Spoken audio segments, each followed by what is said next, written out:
Now it's time to move on from policy level to see how the implementation of the policy happens through different kinds of projects and activities at the national and the sports clubs level. So I'm going to give a general overview of the project promoting national implementation of Sports for Health programs in EU member states. And it's a great honor to present on behalf of the whole project organization some of the most interesting key outcomes of the current project funded by the Erasmus Plus program of the European Union. There have been a number of organizations representing universities, international and national sport organizations have been involved, and regional sport federations from 9 different countries. And as in any successful project, it's the people that make it happen. There have been a lot of experts working hard and delivering excellent results. I would like to briefly introduce the work package leaders and their teams. So first of all, Mrs. Ulla Nykänen, who is working as the project manager and work package 1 leader. Please, Ulla and the team. Okay. Okay. Then work package 2, reviewing the current status of the Sports for Health implementation. Dr. Jelko Perisic is not present today, but he has given his invaluable contribution to this presentation too. So Dr. Perisic and the team, if there's anybody except myself. Yeah. Then work package 3, development and expansion of organization support by sport association. Dr. Herbert Hartmann, thank you, and the team.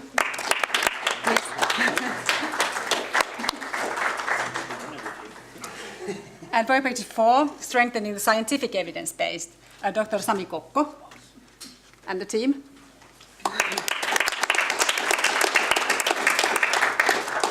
Work package 5, issuing a new version of the Sports for Health guidelines. Dr. Pasikoski and the team. And finally, work package 6, evaluation of the project, Mr. Timo Hämäläinen and the team. After my presentation, there will be 2 practical case examples from Finland and Ireland, how to apply this in the national contexts.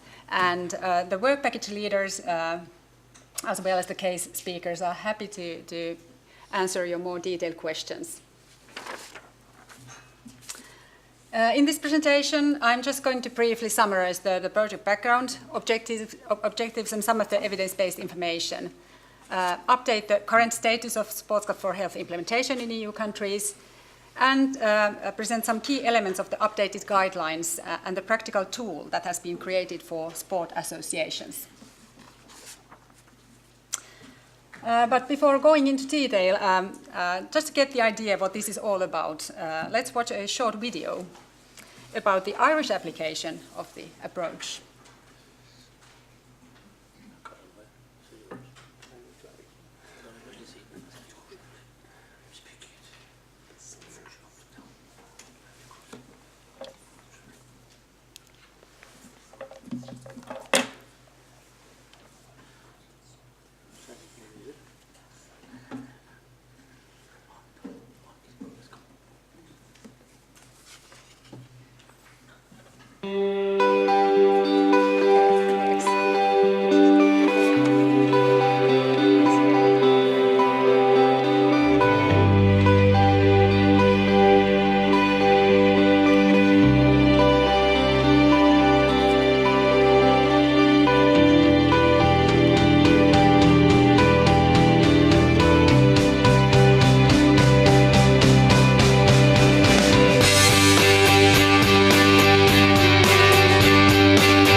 It inspires people of all ages to celebrate, to socialize, and to stay healthy.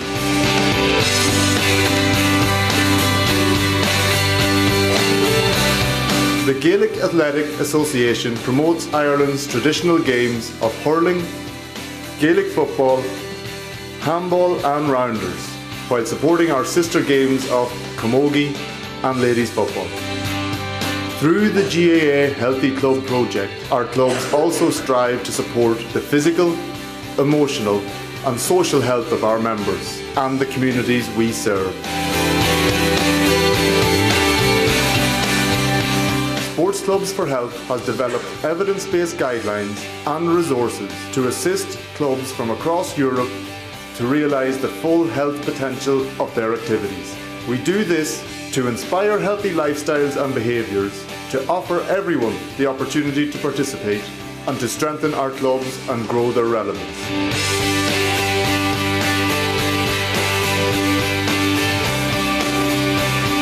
Now, we want sports clubs to inspire and support the people of Europe to enjoy the full potential of their health.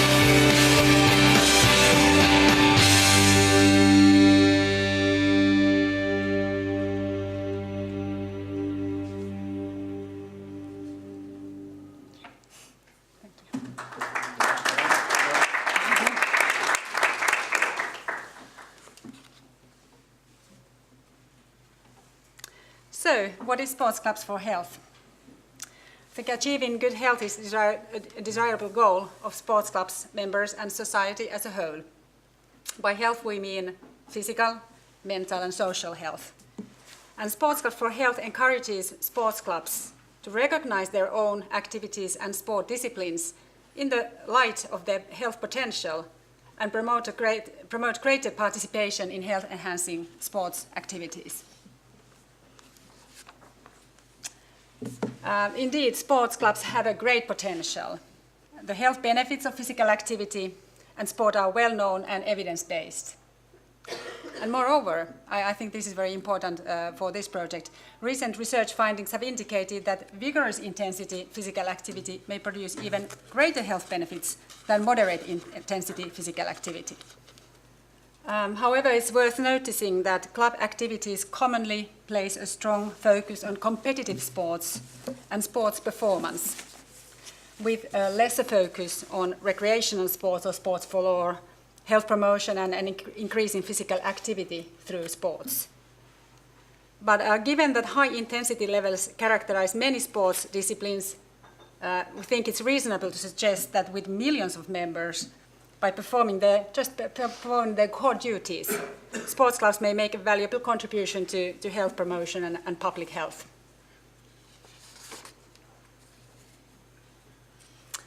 So just briefly summarize the background of the Sports Clubs for Health movement and the current project. Initially, the white paper on sport by the European Commission introduced the promotion of HEPA as a key objective of the EU sports policy. And at that time, the idea of the Sports Clubs for Health approach was conceived in Finland. And the first EU-funded project was started soon after, and the first guidelines were published.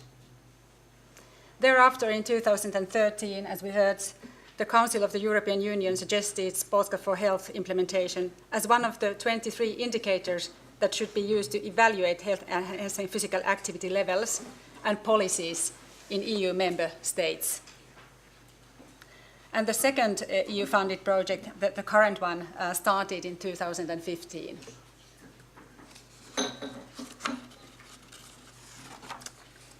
The main objectives of the current project have been to produce an expert evaluation of previous efforts and efficiency in implementing the Sports Clubs for Health programs and guidelines, to review the current state, and to promote national implementation of the guidelines at both grassroots and governmental levels.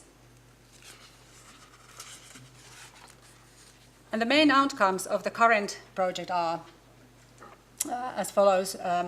There is a report of current status of the use of the Sports Clubs for Health programs in EU countries, updated Sports Clubs for Health guidelines.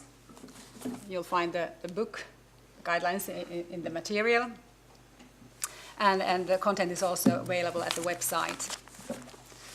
And the recommendations for sport associations based on the best practices on how to best support sport clubs to implement the approach. And that has been published as an e-tool at the website too. I will come back to later to that. And then scientific articles about the evidence base for Sports Clubs for Health programs, and a resolution about how to promote the programs in EU countries. And at the end of the seminar, I'll get back to that point. Then recent findings from 9 European countries have indicated that 37% of the sports clubs offer health-enhancing physical activity programs, whilst 75% feel that their sport disciplines are suitable as health-enhancing physical activities. Given that there are almost 1 million sports clubs and more than 60 million sport club members in Europe, this is definitely a very solid foundation, and a great potential exists for the future implementation of the approach across Europe.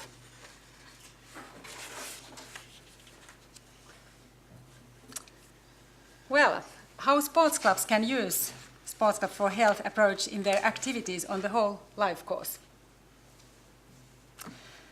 The project resulted in updated guidelines for sports clubs.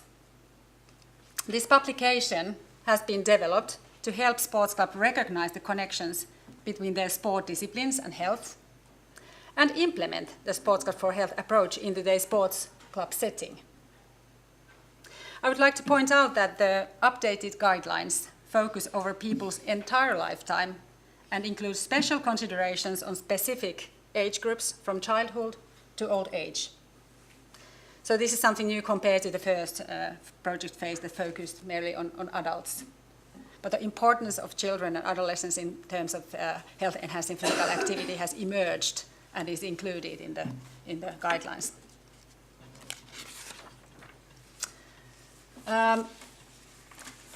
The book summarizes the variety of benefits the clubs and the participants can expect to obtain by applying the approach and participating in the club activities.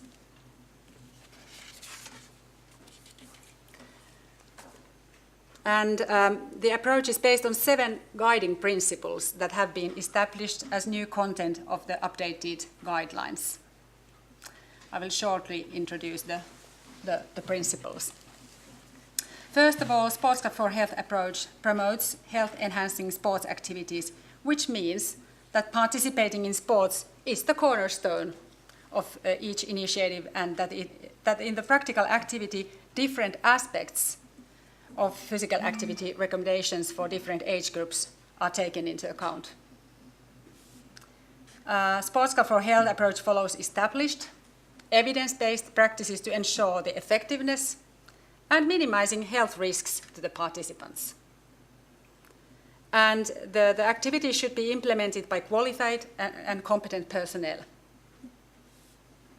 And fourthly, the Sports Club for Health initiatives primarily include and promote sports that are part of the sports club's standard daily program, which means that football is offered in football clubs and rowing in rowing clubs, for instance. Fifth principle concerns participation in the sports club's activities, that they should pose no or only minimal health and safety risks.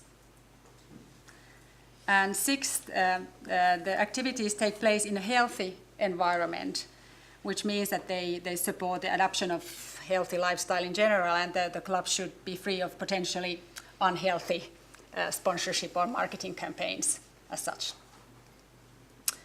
And last but not least, one of the key pillars of the Sports Club for Health approach is that the club is committed to exposing its participants to positive experiences by fostering quality motivation and providing a positive and safe social environment. These principles form the basis of the practical activities. But they can also be used for instance, building quality systems at the national level. I think Erika will refer to that later on in her case example. And the approach can, and it should be, tailored to meet the needs of different clubs in various contexts. It's worth mentioning that rather than maintaining the Sports Club for Health as an independent action, the aim should be to eventually integrate the approach into the club's daily activities, such as coaching. The application model has also been updated. It includes 4 main stages: assessing the present conditions and goals, planning, implementing, and following up. And it can be amended according to the particular club contexts again. And it shouldn't be understood as a unidirectional process, but rather a continuous process of assessment, learning, and improvement.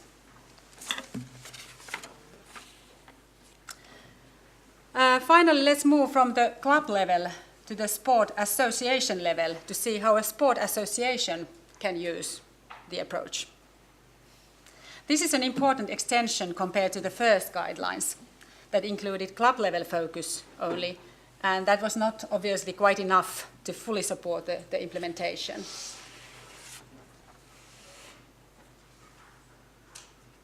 As the result of Work Package 3, a comprehensive collection of tools, examples, and information has been published as an electronic good practice guide to inspire and support sport associations and their clubs. And there you can see a screenshot from the website. And by clicking each of these sections, you can learn more about the best practices of planning and implementing the approach in sport associations. And for instance, the video we watched a short time ago can be found on the website. So I truly hope that you take some time and go to the website and see what's been collected there for different purposes. And like sports clubs, also each association is different, and the structures, capabilities, resources, and culture will dictate what approach is suitable for Sports Club for Health implementation. And also in the toolkit at the website, there's this diagram. And in this diagram, various options to consider are presented. So whether it's more or less raising awareness of the approach, or incorporating Sports Club for Health into existing work by, for instance, improving the quality, developing specific Sports Clubs for Health strategies or plans, or developing and providing special projects to implement the approach. So there are different pathways to apply. And these pathways to implementation can also apply in the club context as well. And these are also described in this book for sports clubs.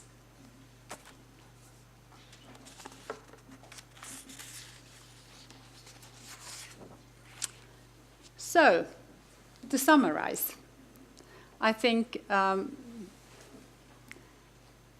there are many takeaways, but if I have to choose 3 ones, that would be the ones that, first of all, organized sport has a great potential to promote health through their daily activities on the grassroots level. We believe that adoption of the approach will increase both opportunities of all levels and participation in sport, and at the same time help improve the health of sports clubs members. In this project, research, policy, and practice have been collaborating very closely. And we believe that to successfully continue the implementation and secure also the operating conditions of sports clubs, collaboration of all parties, research, policy, and practice are needed also in the future. Secondly, now that we know the current status of the implementation, it would be very useful to continue the follow-up in the coming years to evaluate the dissemination of the brand, I mean Sports Club for Health brand itself, but also the implementation of the essential principles presented of the approach in sports club practice. And as a result of the current project, we have extended the scope of the approach over the people's entire lifetime. And in addition to the sports clubs level, we now have the practical tool for federations and associations as well.